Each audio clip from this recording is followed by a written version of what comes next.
Hello everyone, today we're going to be going over Shays Rebellion. Before I start, on a side note, according to this website, it is not clear why Daniel Shay has his name attached to the uprising, as there were several leaders of this largely spontaneous revolt. Now you may be asking yourself, what exactly is the Shays Rebellion? Well, you've came to the right place because I'm about to show you what the Shays Rebellion is. According to History.com, Shays Rebellion was caused by farmers who were former Revolutionary War soldiers who opposed the government economic policies that caused poverty and property foreclosures. The farmers, who did not receive much compensation after the Revolutionary War, struggled to keep paying bills. The farmers first tried to settle things peacefully, and according to History.com, in 1786, farmers in western Massachusetts took action against debtors' courts. They made documents of grievances and proposed reforms for the Boston government to enact. However, Captain Joseph Hines in Northampton decided to get a group of farmers together to block the front of a courthouse, not allowing judges in.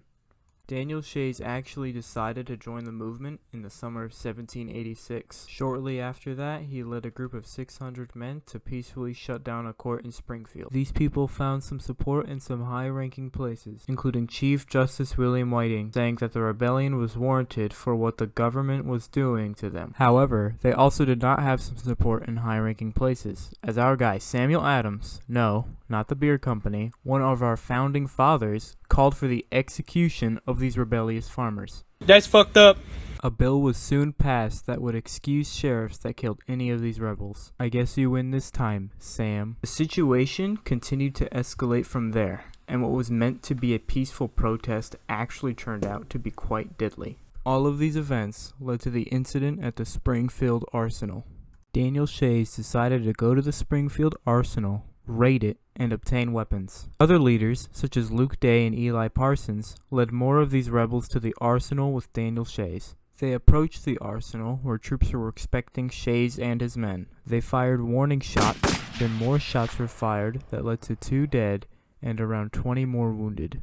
Daniel Shays and his wife eventually fled to Vermont. The Shays Rebellion had many immediate and lasting impacts for America. All of the rebels would receive bans on various duties, including voting and serving on juries with the passage of the Disqualification Act. However, many would soon be pardoned by John Hancock.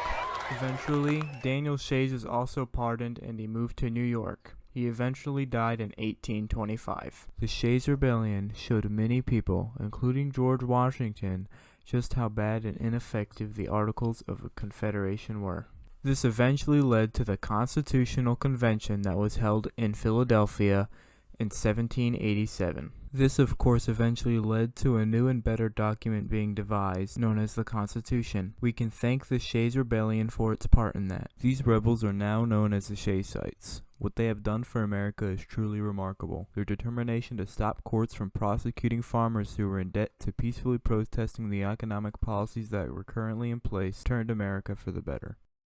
The rebellion also presented arguments and topics that are relevant today, like rich versus poor and the disconnect between the government and its people. All in all, the people and the leaders of the Shays Rebellion stood up for what they believed in and tried to protest against a government that had wronged them. Kind of like how some people are buying the new PlayStation and reselling it for a higher price to cause people to go into debt. I hope this awesome presentation of the Shays Rebellion only strengthened and furthered your knowledge on the topic, because, you know, we learned it earlier this semester, if you paid attention. Yeah, I'm talking to you. You've taken F to a new level. I'm going to give you a Super F!